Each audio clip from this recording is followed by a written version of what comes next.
Dios y la patria se abre esta sesión.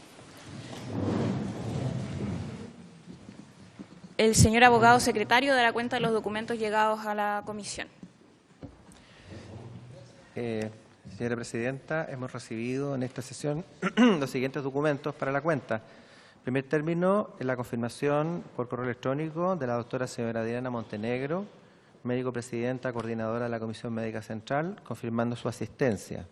Lo mismo, la confirmación del señor Antonio Orellana Escobar, representante de la Asociación de Facultad de Medicina de Chile, que se encuentra acá presente. Oficio de la Superintendencia de Pensiones, de la cual hay copia en las carpetas de cada uno de los señores y señoras diputados.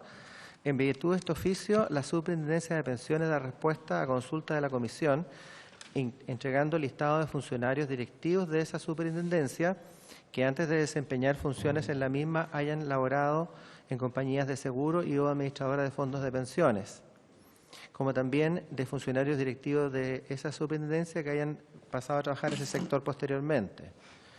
Número de afiliados de administradoras de fondos de pensiones que han contratado rentas vitalicias con compañías de seguros relacionadas con administradoras de fondos de pensiones en la cual cotizaba el afiliado, también viene en este oficio la información.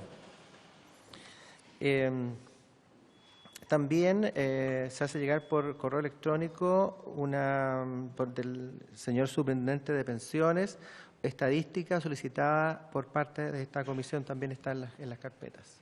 Perfecto, muchas gracias. Por último, ¿sí? También la Fundación Valídame ha entregado ahora hace poquito en esta sesión un oficio, señora Presidenta, en virtud del cual ellos responden consultas efectuadas en sesión de esta comisión investigadora por la diputada Carol Cariola. Se realizan distintas consultas que ellos proceden a responder. Vamos a proceder a sacar copia para entregar a los diputados y diputadas de la comisión. Muchas gracias, secretario.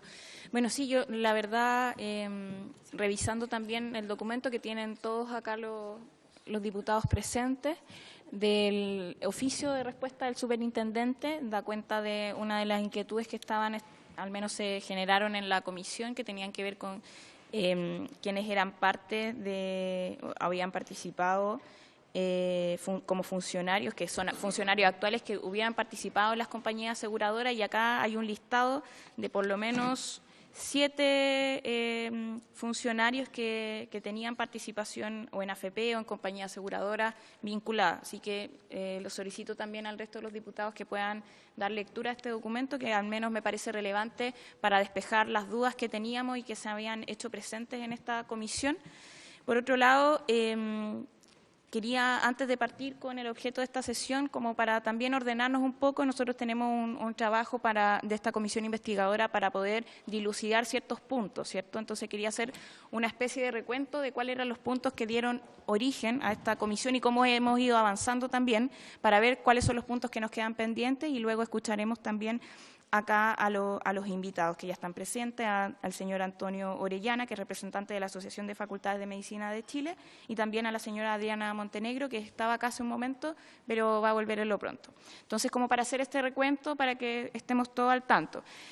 En primer lugar, esta comisión nace para poder investigar denuncias que fueron ocurridas o fueron dadas a conocer desde el 2008 hasta la fecha.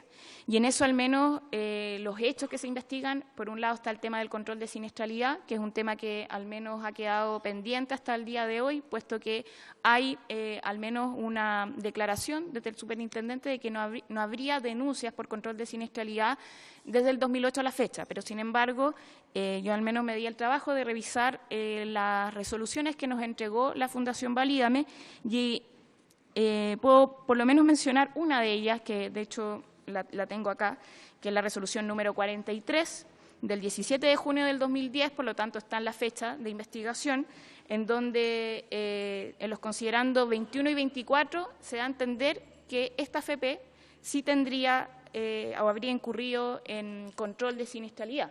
Por lo tanto, hay por lo menos que han entredicho lo que habría aseverado en esta misma comisión el superintendente, diciendo que no habría control de siniestralidad, pero sin embargo en la resolución emitida por la misma superintendencia se da cuenta que al menos en este caso en particular, en esta AFP, sí habría incurrido en control de siniestralidad. Por lo tanto, me parece que esa situación al menos deja en duda la palabra del superintendente. Y eso, por lo menos en mi visión, es sumamente grave. Yo no sé cómo lo ven el resto de los diputados. Yo les puedo hacer llegar esa misma resolución que la revisé, que bueno, es parte también de los documentos que fueron entregados por la Fundación Valídame.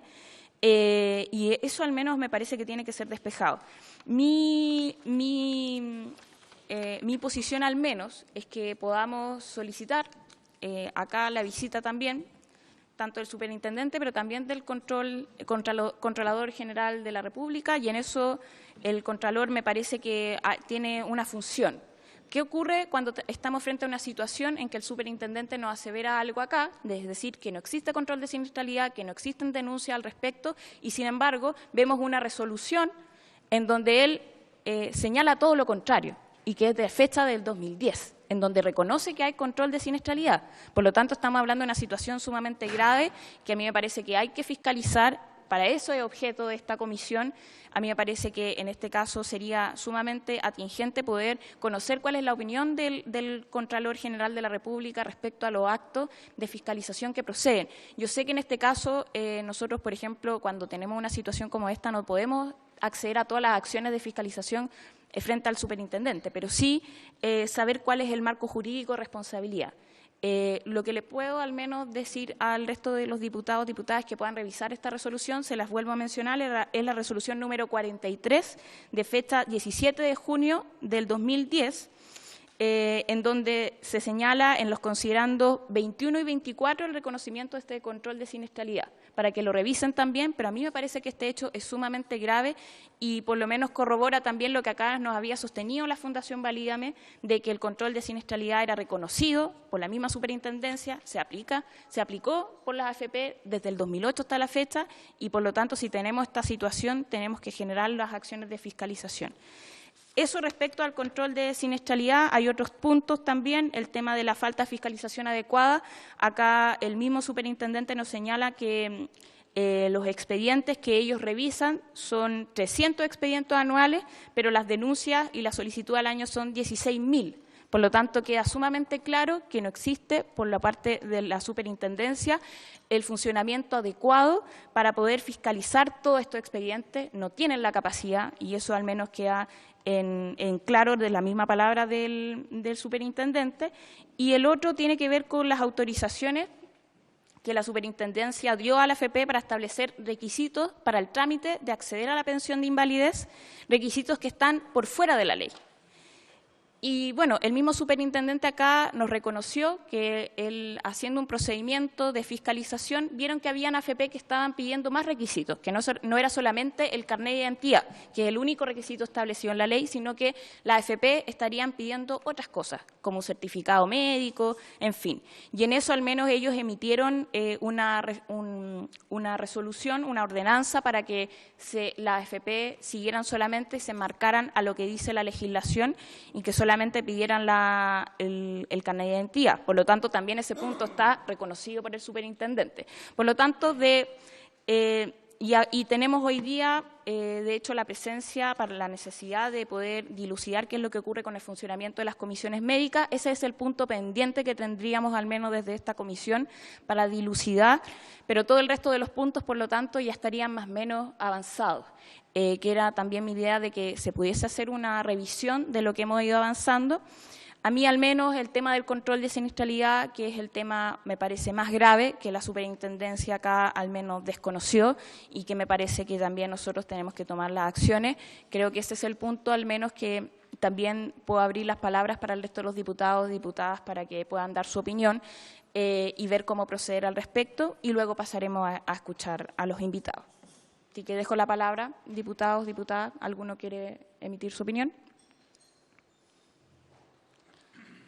Bueno, si no es así, en la próxima sesión invitaríamos al Contralor General de la República para que nos dé cuenta de cuáles son las medidas de responsabilidad que caben en el superintendente frente a este hecho. Y cómo él ve al menos que en temas de probidad el superintendente no haya señalado un tema, una aseveración acá, de que no había control de siniestralidad, que no habían denuncias, y luego vemos esta resolución en donde finalmente la superintendencia da cuenta de que existe. Me parece que es importante que el Contralor nos pueda dar su opinión respecto a al marco jurídico de responsabilidad que cabe en el superintendente frente a estos hechos.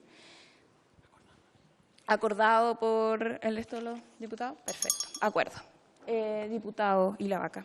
Sí, no, Presidenta, yo también creo que, atendido los antecedentes que usted señala, poder preguntar directamente también al superintendente que explique por qué se da esta dicotomía, porque efectivamente en la presentación que él desarrolla, con fecha 17 de diciembre, él señala en la parte pertinente que no existiría denuncia alguna control de siniestralidad posterior al año 2009 con una serie de reclamaciones de afiliados sobre el proceso de calificación de invalidez. Entonces sería interesante también, atendido los antecedentes que usted señala, que también nos explique por qué se da esta contradicción, independientemente de que también es importante escuchar al Contralor.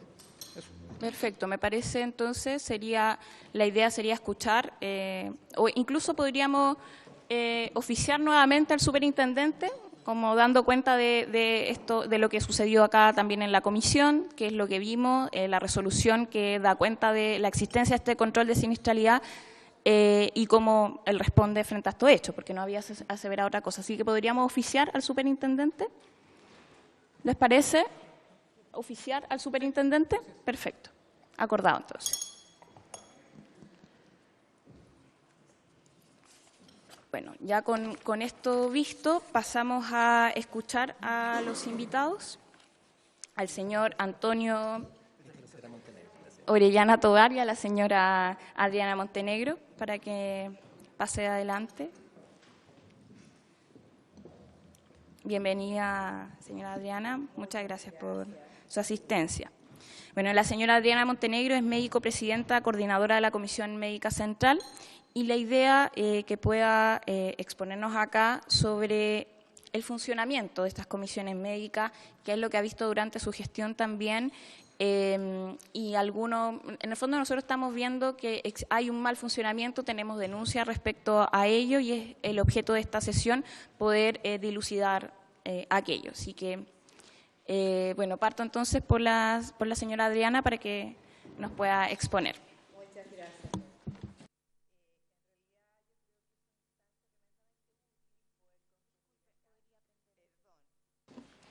Ahora sí.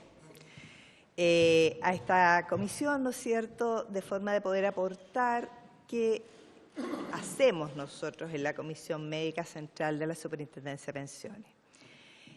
Parto por contarles que cada sala de la Comisión Médica que me toca coordinar, porque cada una tiene sus presidentes, son 3, integradas cada una por un secretario médico, más 7 médicos integrantes asignados, quienes son los que van a recibir los casos, ¿no es cierto? ¿Qué pasa con los casos? ¿Cómo llegan a nosotros? Los casos son distribuidos en forma aleatoria en nuestras bandejas y de acuerdo a eso vamos nosotros haciendo un preanálisis del caso, revisándolo y ver quién es el médico integrado asignado más idóneo para revisar este expediente, prepararlo, ¿no es cierto?, revisar obviamente todas las interconsultas que se han requerido y revisar el porqué de la apelación, que puede ser hecha por el afiliado, puede ser hecha por la compañía de seguro y en el caso de las pensiones básicas solidarias por el mismo solicitante. ¿Ya? Se supone que cada médico integrante va a presentar en sesión 10 casos. Normalmente tenemos 2 integrantes que presentan, por lo tanto serán 20 casos, los cuales serán discutidos, ¿no es cierto?, porque el médico va a traer una propuesta de acuerdo a lo que él ha revisado. Pero si en la sesión nos quedan dudas, por ejemplo, hubo peritaje sociolaboral en este caso, porque aparece de pronto que FONASA, FONASAB, ¿de dónde salió este antecedente? Bueno, y nos encontramos que existe un peritaje sociolaboral que no fue descrito propiamente en el informe, lo cual nos permite decir la situación real del afiliado. ¿Ya? Y este caso se discute porque él va a traer una propuesta, ¿no es cierto?, o bien solicitar nuevas interconsultas, nuevos peritajes sociolaborales, o de lo contrario, ¿no es cierto?, con los antecedentes disponibles, él puede recomendar que sí se puede resolver el caso en sesión. ¿Ya?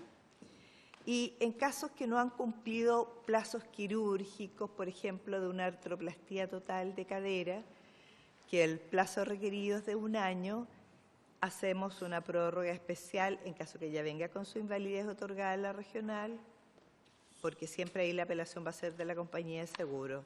Y esperamos el plazo prudencial, dejando el caso en prórroga por el periodo razonable hasta que cumpla el periodo post-cirugía, y ahí corresponde su evaluación. Salvo casos que sean con gran secuela, que el mismo interconsultor va a decir, se haga lo que se haga, este caso no va a prosperar y no se espera mayor recuperación, en ese minuto nosotros lo configuramos. Eso es lo que te puedo contar básicamente de cómo recibimos la apelación, sea el recurso, etcétera. Lo recibimos de esa manera y lo asignamos a nuestros integrantes. Como para hacer consultas, porque bueno, desde también la misma solicitud de inicio de esta comisión, ¿Sí? Nosotros averiguamos, de hecho esto está también por transparencia, que el 5 de mayo del 2009 hubo perdón, me equivoqué, pero hay una comisión regional que sesionó, que vio muchos casos, estoy buscando la cantidad de casos acá, que sesionó por 1 hora y media la región del Biobío y revisó 97 solicitudes de apelación de pensiones de invalidez. Eso es insólito, de verdad, porque fíjate que nosotros sesionamos 2 horas y más. Está programada la sesión para 2 horas. Hay casos que probablemente sean de mayor facilidad su resolución, pero hay otros casos que generan amplias discusiones y superamos por creces los tiempos requeridos, ¿te fijas? Así que me parece realmente imposible, no lo lograría entender. Claro, porque más o menos ¿cuánto uno demora en revisión de caso? Te digo 10 minutos. Hay casos que pueden resolverse en 6 minutos por estos plazos de quirúrgicos básicamente, que uno dice no, hay que otorgar prórroga especial y ese caso queda en espera hasta cumplir el plazo. En cambio hay otros casos que son complejísimos y que tienen varias evaluaciones además. Entonces, muchas de las cuales, interconsultor, te pongo un ejemplo, un traumatólogo, un neurocirujano, y que tú dices, acá tengo 2 afiliados diferentes. Entonces, como nosotros desgraciadamente vemos solo papeles, pues somos revisores, para clarificar esto necesitamos un nuevo peritaje. Y eso obviamente va a demorar un poco más en sesión. Disculpe, señora Diana, disculpe que voy a hacer pero es como para poder dar cuenta también de las dudas que hemos conversado acá en la comisión. Una de ellas tenía que ver con, porque también usted dijo que las apelaciones en su mayoría las hacían las compañías aseguradoras. Así es. No son los afiliados, en el fondo, quienes están recurriendo de los casos. Y ahí, al menos acá, lo que también se preguntó, si es que tenían asesoría en este caso los pensionados, ¿cierto? Los futuros pensionados o quienes estén recurriendo en su caso, si tenían apoyo en este procedimiento. Se supone que nosotros nos dijo el superintendente que se supone que sí, o sea que todos tendrían una asesoría y un acompañamiento en los casos. No sé si cómo sea la práctica, me gustaría saber. La verdad yo creo que ese es un intento bastante avanzado de que todo afiliado, cubierto, tenga la asesoría del médico observador, perdón, asesor del afiliado. ¿Por qué? Porque en realidad el número no es importante en todo el país en relación al número de apelaciones. Yo creo que debería ir, pero no que se esté produciendo en este minuto. O sea, por ejemplo, ¿hay casos en donde los pensionados no tienen asesoría? Hay casos.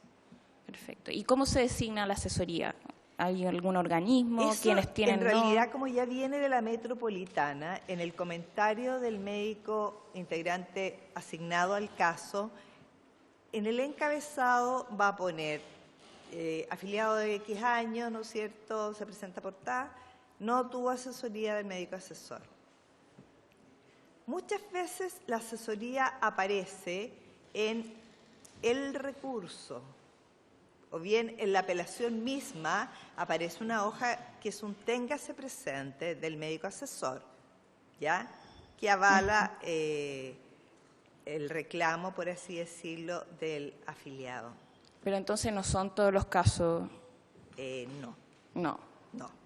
¿Y hay alguna manera, algún mecanismo? Por eso hago la pregunta, porque entonces si hay afiliados que no tienen asesoría, yo supongo que una compañía aseguradora siempre tiene asesoría, en su caso como hay una situación de desigualdad bien patente, evidente. Se podría decir que sí, de ahí que después de la reforma del 2008 eso es algo que se había planteado siempre, no puede estar en igualdad de condiciones un afiliado respecto a las compañías que sí tienen un observador que asiste a las regionales.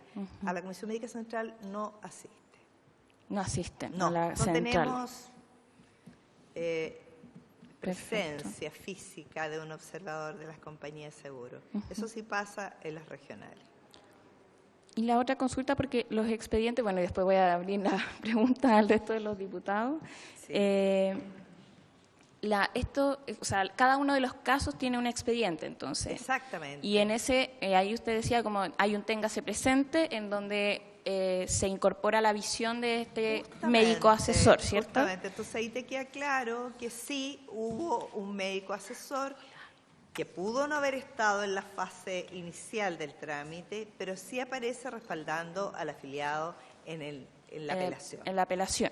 Y en eso, ¿cómo esos expedientes, me supongo que hay un sistema informático en donde se da cuenta y contiene cada uno de estos expedientes? Yo Claro igual, que sí.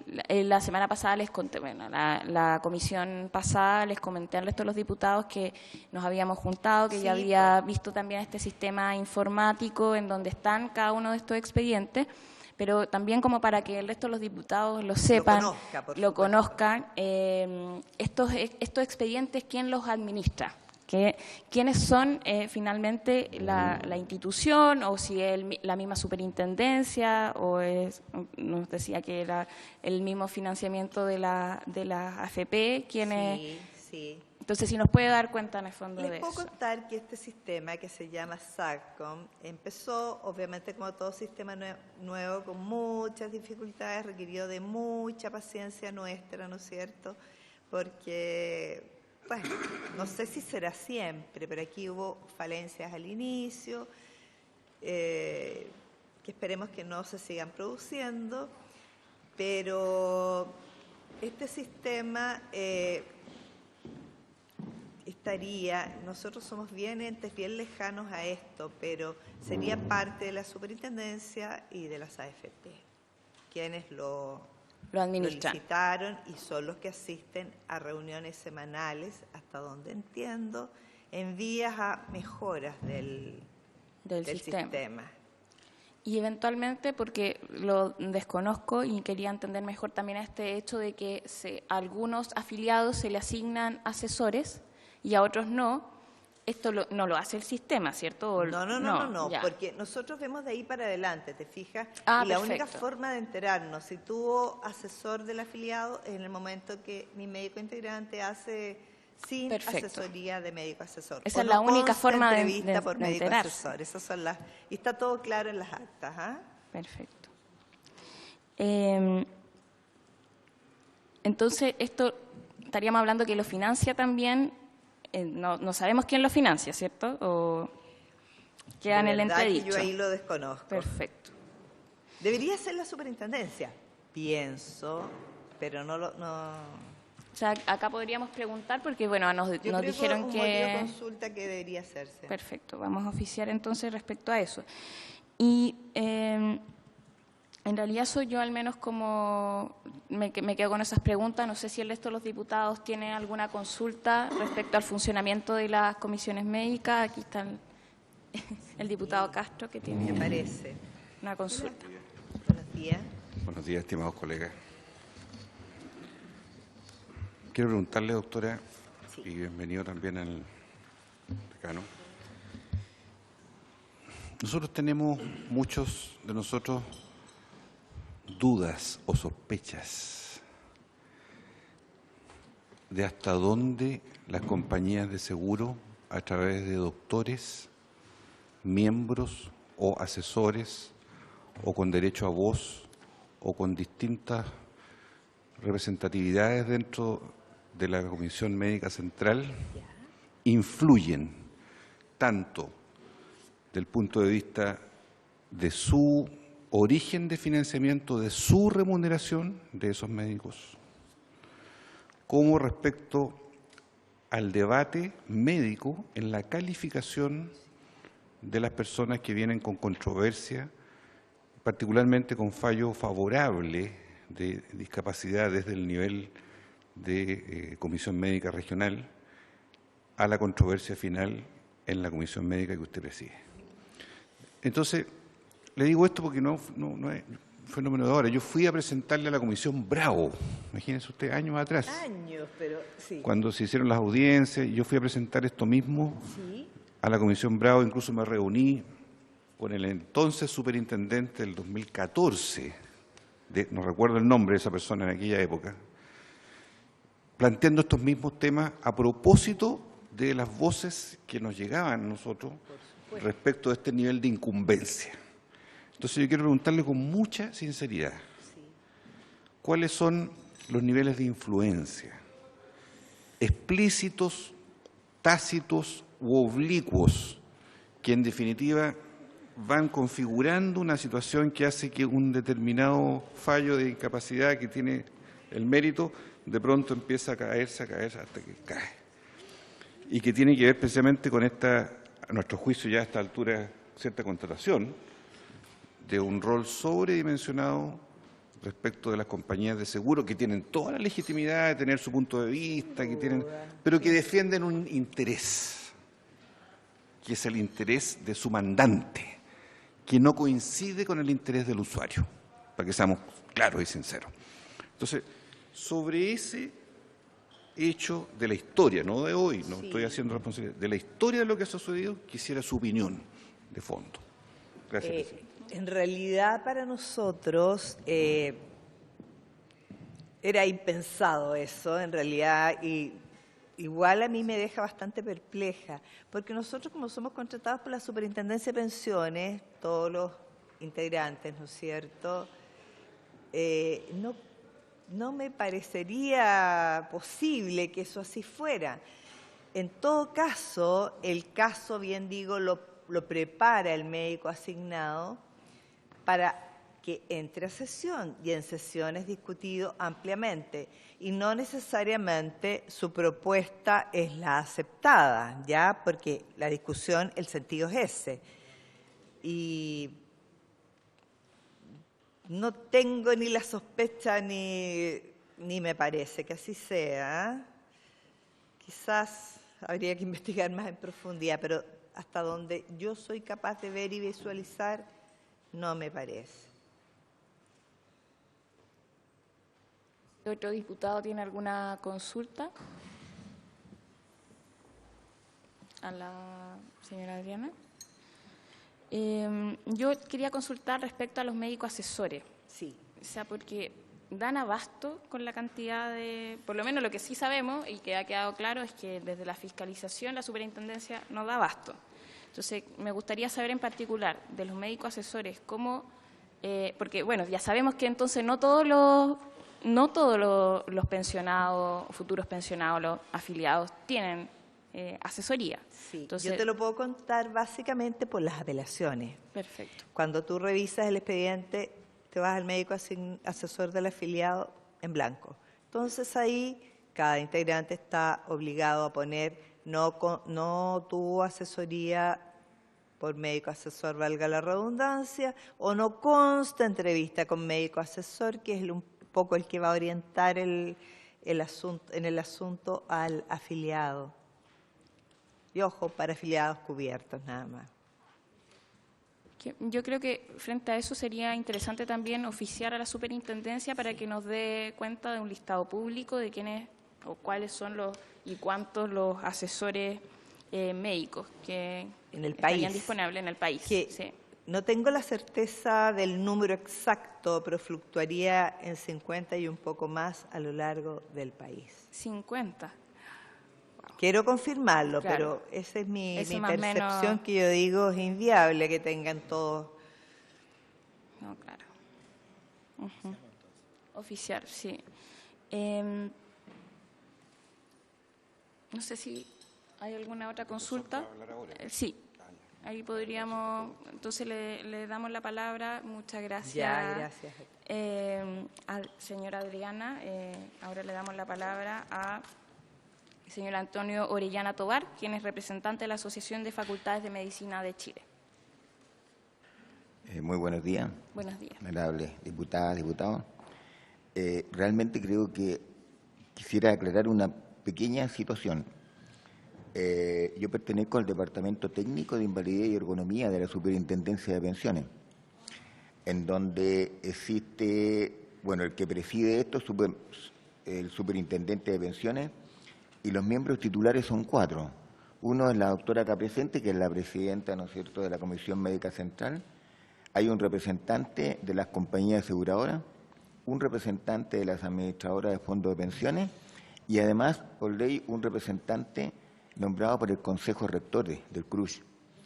Y ese fue mi nombramiento, digamos, que consta de una carta del día 14 de noviembre del 2017 recién. Desde ese momento, ¿no es cierto?, yo pertenezco, pero soy representante del CRUSH, nunca he sido representante de Sofamech en esta instancia. Yo no sé si la Comisión CRUSH, Médica Central del CRUSH. tiene un representante de Sofamech. No. O no ha ido nunca, no sé. El representante no existe en nuestra comisión, No existe, y no. solo citado para la Comisión Técnica de Invalidez, que revisa las normas formalmente cada 4 años, y salvo que haya que hacer una modificación, ¿no es cierto?, o alguna fe de rata que quede en las normas, que quede no clara, que uno presiona para que así se corrija, porque para que no tengan doble lectura. Para complementar esa información, yo les puedo contar, ¿no es cierto?, que he asistido a 2 reuniones del Departamento Técnico, 2 comisiones, 2 reuniones, una que, claro, 2 reuniones, una el 18 de diciembre del 2017 y la segunda, ¿no es cierto?, el 10 de enero del 2018. No se ha convocado nuevamente. Sí, eso ¿Cómo es funciona? importante. Sí, Sí, para es saber bien cómo importante, funciona. por eso es lo que quería justamente. En esa primera reunión, ¿no es cierto?, se presentó la del 18 de diciembre del 2017, que era la primera que yo asistí, se presentó personas, ¿no es cierto?, de la División de Estudios que mostraron un análisis de los 2 grupos de solicitudes, comparando 2 periodos, uno del primer semestre del 2016, que se mantenían con la norma del 2012, y otro grupo que correspondía al primer semestre del 2017, que se manejaban con la norma del 2016, con la reforma de la norma. Esto reunió 24.000 solicitudes. La conclusión fue que hubo un aumento de los dictámenes de invalidez parcial, ese aumento fue de un 10%, y hubo una disminución de los dictámenes de invalidez total que correspondieron a un 5%. Ese fue el resultado del estudio.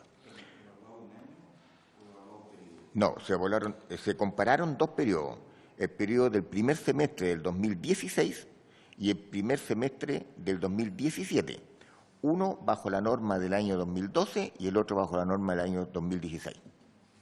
Esa fue la comparación que se hizo estadística.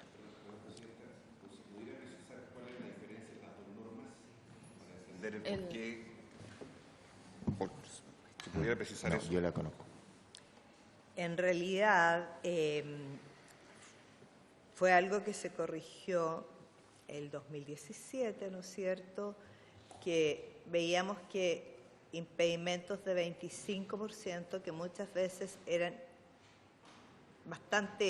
producían bastante menoscabo en el afiliado, correspondía en rigor hacer suma combinada entre ambos impedimentos, porque antes se requería que solo la clase 3 baja, o según tabla de órgano de los sentidos o auditivo, o sea, visual y auditivo, se consideraba sobre eso agregar otro impedimento que tuviera 25 y así los factores complementarios con los cuales accedía a una invalidez parcial.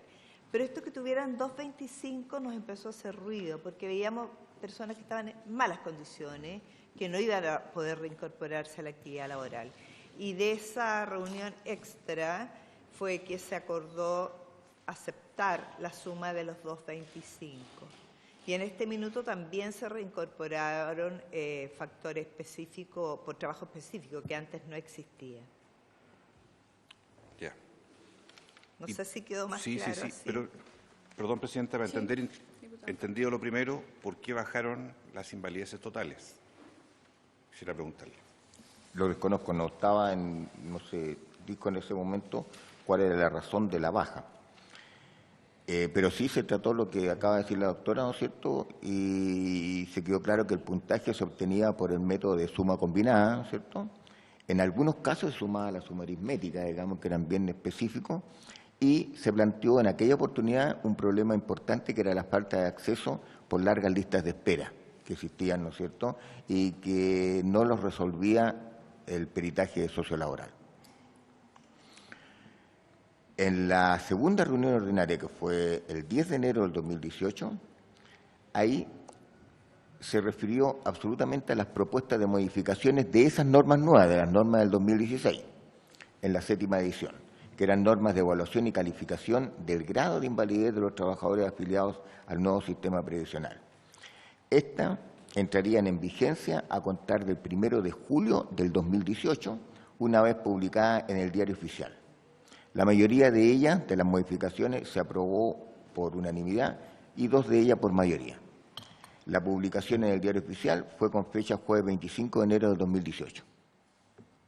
Es todo lo que yo puedo informarles, digamos, realmente de ambas, en 2 oportunidades que he participado de este departamento, digamos, que no he tenido nueva citación. Por lo menos no he sido citado. Diputado Castro. Sí, es que, bueno, llama la atención 2 reuniones en un año. Entonces quisiera entender cuál es el propósito de esta comisión, quién tiene la facultad de convocarla, cuál es la remuneración que reciben los miembros de la comisión y de dónde proviene la remuneración, si es que la hay. Ya, pero quisiera entender cuál es el carácter de esta comisión y por qué tiene este nivel de funcionamiento tan escaso.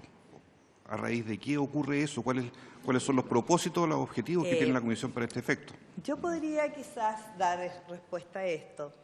Previamente a la convocatoria, que históricamente ha sido cada 4 años, ¿no es cierto?, para las modificaciones de las normas, previamente se inicia un trabajo de alrededor de 1 año en que se solicita a las diferentes comisiones, los diferentes integrantes, para que hagan sus propuestas en qué capítulo ellos consideran que hay falencias o que se preste a una doble lectura, ¿no es cierto?, cosa de ser más específico y cada vez ahora ya la tendencia está bien clara de ir a puntos claros que no permitan estas dobles lecturas que muchas veces hacían posible configurar impedimentos en clases y rangos diferentes, porque había diferencias muy sutiles quizás en los rangos de la clase.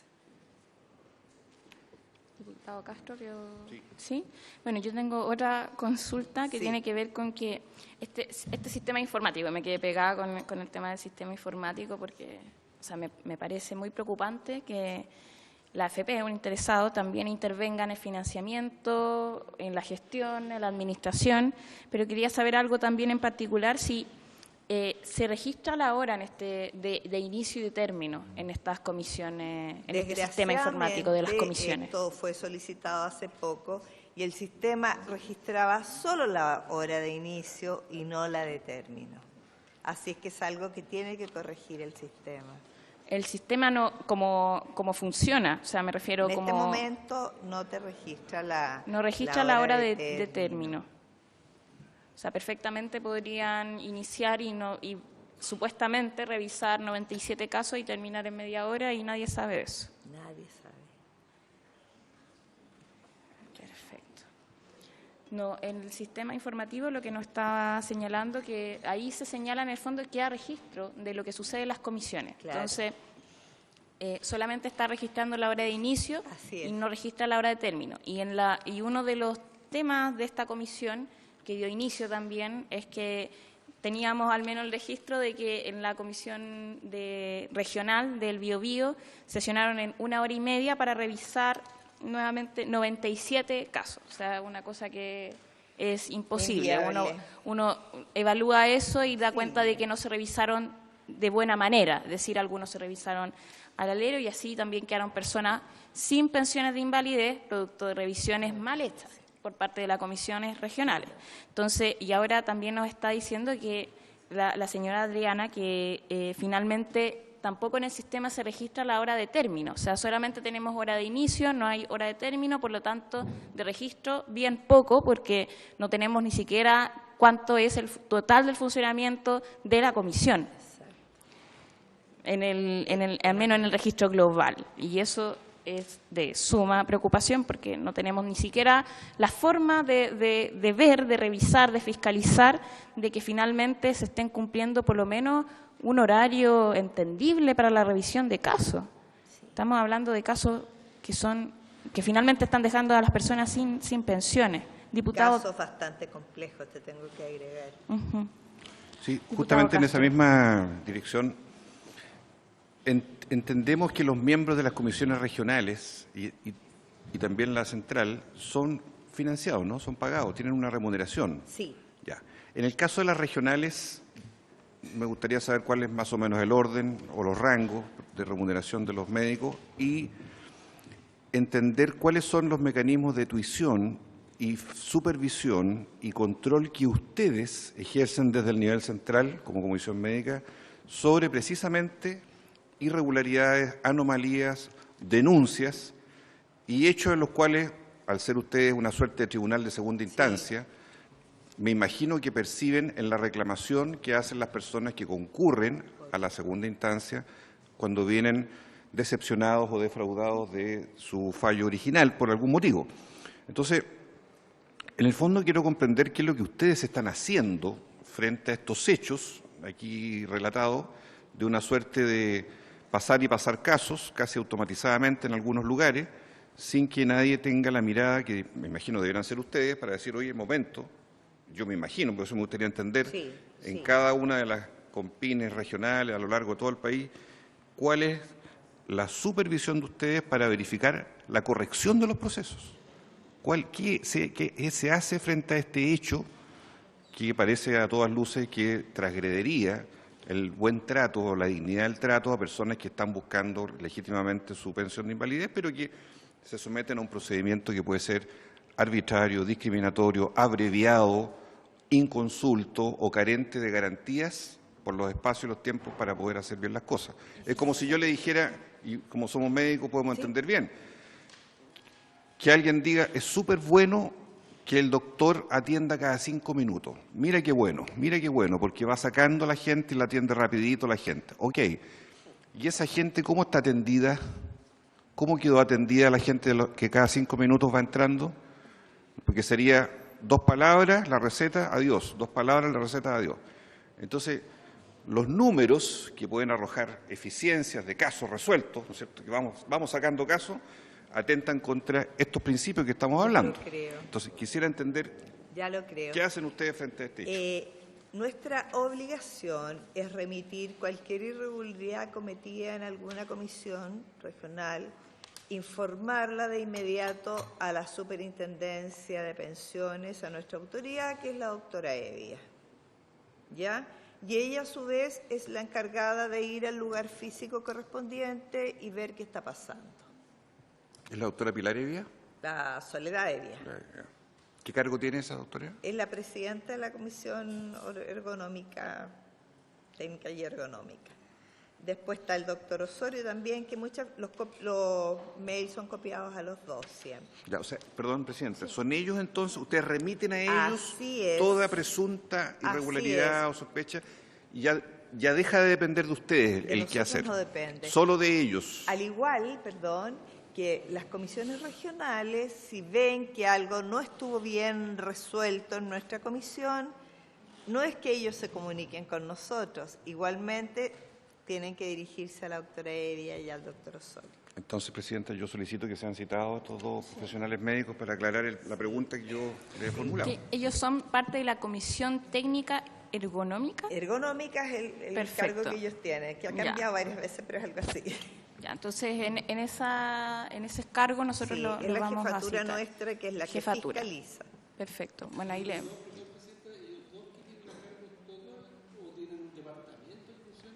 Ellos están a cargo de esto, ellos dos. Sí, Son dos sí, personas. habitualmente lo hacen los dos. ¿Y ellos son miembros, son miembros de la comisión médica? No, No, de la superintendencia. de pensiones. Y es la jefatura directa nuestra, de todas las comisiones, de todos los médicos de comisiones. Sí. El departamento técnico de invalidez y ergonomía al cual yo pertenezco y que le dije hace un rato, ¿no es cierto? Ese es el secretario de eso, es el doctor Pedro Osorio, y a la vez, ¿no es cierto?, es el ministro de Fe de esa comisión técnica. Y él es el que normalmente reúne, da la información y reúne toda la Entonces a él información, también y lo él citaría. es el que cita. Perfecto. Esto solo para la revisión de las normas y para optimizarlas. Nada más. Cada 4 solamente- años, solamente para eso. Esta comisión es solamente para eso, no ve los casos a la que yo A pertenezco. la que usted pertenece solamente se revisan normas. Ya, perfecto. Cada 4 años. Cada 4 años. Salvo, como les contaba, que haya estos errores o estas dificultades de comprensión de pronto de las normas que requieren mayor aclaración. Perfecto. Bueno, tengo que tomar el acuerdo para la comisión, para citar a los miembros de la Comisión Técnica Ergonómica. Sí. ¿Sí hay acuerdo? Perfecto. Me quedaba una duda respecto al tema de los interconsultores, que también es parte del Sí, funcionamiento claro. de las comisiones médicas.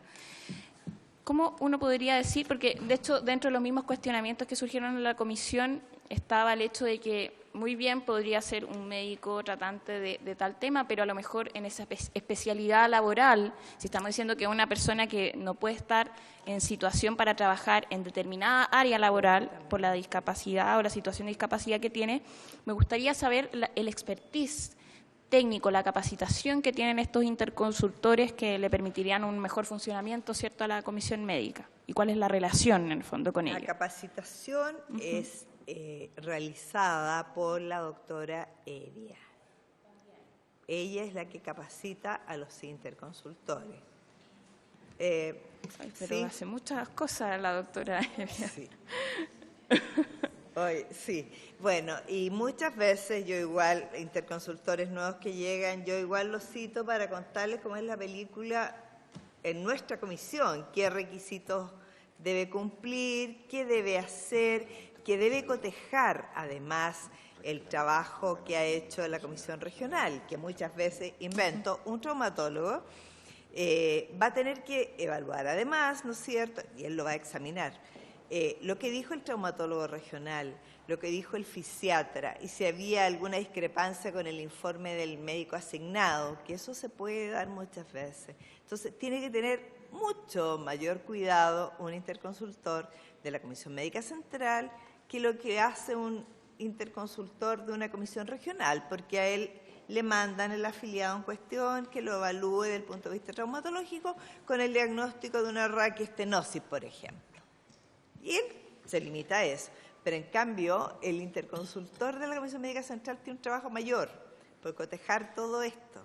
Entonces, por eso que algunos se arrepienten de ser interconsultores en la central. ¿Y cuántos interconsultores más o menos hay en la comisión médica? El pool Central. está dado máximamente por psiquiatras, por las patologías los impedimentos más relevantes, y traumatólogos también, ya, neurocirujanos también. básicamente impedimentos de columna que dejan secuelas neurológicas. Y como en la cantidad, ¿estamos dando abasto con aquellos profesionales que están como interconsultores para llevar todas esas causas? Me imagino que debe ser bien complejo. Sí, y tenemos gran número de eso.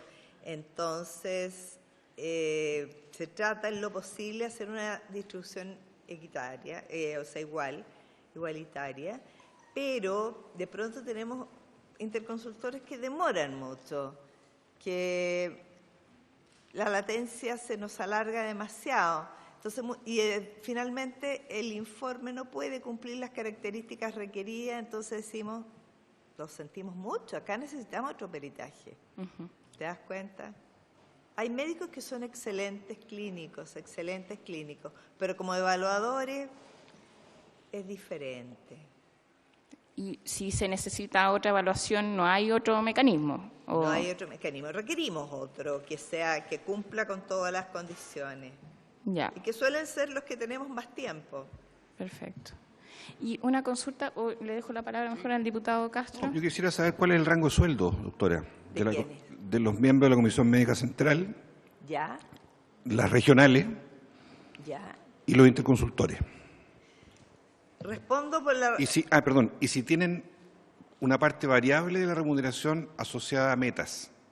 Ya, puedo decir eso inmediatamente que la Comisión Médica Central no, porque hemos estado de pronto con muchos casos por presentar, porque reconocemos que nos hemos atrasado, pero los cupos no dan abasto. Pero no hay posibilidad de ver más números. Yo tengo integrantes míos que han venido de la Comisión Médica Regional de acá, de la Metropolitana, y me dicen, no, pues yo te veo más casos, pero me pagan más, porque como lo hacíamos en la Metro, me dicen. Hechas las consultas, no es posible. Y los interconsultores, si bien yo los entrevisto en la parte final, les digo que presenten todos los papeles a la superintendencia, y después es la AFP la que pacta con ellos el honorario. Nadie sabe, sí. Él es el que corta el queque en los honorarios. Para entender bien. Sí. Para entender bien. Entonces, en el caso de los interconsultores, no en el caso de los médicos integrantes de las comisiones, no. En el caso de los interconsultores, la remuneración proviene del trato que hagan con las AFP. Así es. Directamente. Así es. Ya, estamos hablando de los... ¿Cuántos interconsultores en el nivel suyo? ¿Comisión Médica Central? Tenemos... Es que hay muchos compartidos entre Metro y Central, pero son alrededor de 80 y tantos, 90. Ya, ¿y en el caso de las regiones, es de igual forma el vínculo a nivel regional? Sin tener la respuesta clara, me da la idea que es el mismo. Porque tengo interconsultores que me han venido a decir, doctora, lo siento en el alma, pero el trabajo suyo me demanda 3 veces más de lo que me demanda un trabajo como médico de una comisión regional. Porque, tal como les comentaba, yo recibo la solicitud, evacúo mi informe y sería. En cambio, con ustedes tengo que cotejar todo lo que dijeron antes. La discrepancia que pudo o no haber con otro médico interconsultor, en cuanto al examen, por ejemplo, o con el mismo asignado. Entonces, marcar la diferencia en ese sentido y decir que les demanda mucho más tiempo. Perdón, presidente, en el mismo sentido, para poder entender esta lógica de la remuneración proveniente de la AFP, ha sido permanentemente así, me imagino, en la historia. Nunca se ha hecho mayor cuestión de eso. Ya. En este sentido, al momento en que ustedes tienen que ver las resoluciones médicas, el nivel de diferencia, discrepancia o contradicción entre las opiniones de estos interconsultores que están financiados por la AFP y que obviamente tienen un interés... Todos son financiados por la AFP. Todos, por eso. Respecto de las opiniones médicas de los miembros residentes de las comisiones centrales o regionales, ¿cómo se traduce eso en el momento ya de la resolución del caso a caso respecto de las discrepancias de opiniones que yo me imagino ustedes tendrán un juicio? Porque si yo estoy en esta mesa, somos médicos fallando como comisión, ¿no es cierto? Y yo sé que viene un señor que viene con una opinión médica de un caso y que probablemente en ese caso él va a tender a la baja del otorgamiento de beneficio porque va a encontrar razones médicas para decir, mire, por esto no, por esto tampoco, en fin, vamos. Y eso entra en el seno de una conversación que tiene que ser resuelta médicamente. Sí, claro. ¿Usted cree, doctora, que hay independencia en esos médicos pagados por las AFP para dar opiniones técnicas y médicas libremente cuando se trata de evaluar el mérito de cada caso, en su experiencia? Yo pienso que sí, porque muchas veces el informe de este interconsultor, estoy inventando, viene una invalidez parcial, pero con el informe del interconsultor que solicitamos nosotros dice no, este caso es clase 4, rango alta, por tales y cuales razones. Entonces, muchas veces ahí la compañía que venía a reclamar una parcial por sobrevalorada termina con una total. O sea, a su juicio nunca ha habido No ha habido mayor conflicto de interés. O Y de... si nos queda duda, muchas veces requerimos otro peritaje para mayor claridad, para una resolución en justicia. Ya. Presidenta. Claro, o sea, eso en la comisión central en la que está la presidenta, porque en el caso de las comisiones de las regiones no sabemos cómo podría llegar a funcionar en los otros lugares si es que hay este conflicto de interés finalmente, porque, bueno, diputado Castro. Yo sé que la doctora no puede responder a algunas otras cosas, que sí quisiera dejar las pedidas para cuando venga el superintendente o oficial la superintendente en cuanto a lo siguiente. Me gustaría conocer la nómina de todos los interconsultores del país que a nivel regional o a nivel central cumplen dicha función para la Comisión Médica Central o cada una de las comisiones médicas regionales. ¿Cuáles son las especialidades, los nombres, las AFP que los tienen contratados y los montos de las remuneraciones que ellos tienen? Y quisiera saber, desde el punto de vista médico, la estadística de opiniones y controversias en las cuales, en los casos que anualmente fallan en las comisiones regionales, cuáles son los niveles de diferencia y discrepancia en los montos asignados para invalidez en opinión de esos interconsultores y en la opinión de las comisiones médicas regionales y centrales, para así tener claridad del mapa del comportamiento que han tenido estos interconsultores. Perfecto. ¿Ese acuerdo?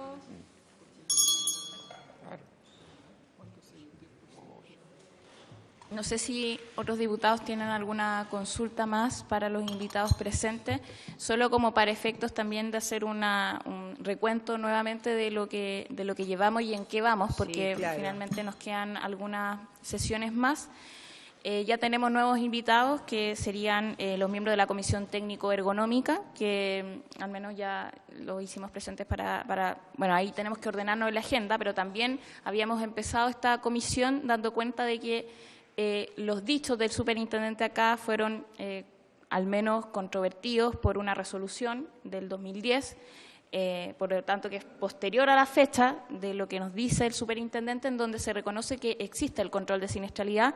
Por lo tanto, acordamos al inicio de esta sesión que vamos a invitar al Contralor General de la República para que nos des cuenta sobre el marco jurídico, responsabilidades que caben frente a estos hechos en el superintendente, puesto que el superintendente acá nos señaló, luego ofició también, nosotros oficiamos, nos informó que no existía el control de siniestralidad, no habían denuncias de control de siniestralidad desde el 2008 hasta la fecha, pero eso se ve al menos desdicho con esta misma resolución que emite el mismo superintendente. Entonces, al menos dimos cuenta de eso, llegamos a ese acuerdo, por lo tanto, en la próxima sesión vamos a tener acá al Contralor y luego tendremos también a los miembros de la Comisión Técnica Ergonómica para terminar de ver el tema del funcionamiento de las comisiones médicas, que es algo que tenemos pendiente. Bueno, si no hay más temas, no hay más preguntas, agradeciendo a los invitados su presencia y también la respuesta de las preguntas, damos por concluida esta sesión. Muchas gracias. Muchas gracias a ustedes por la oportunidad.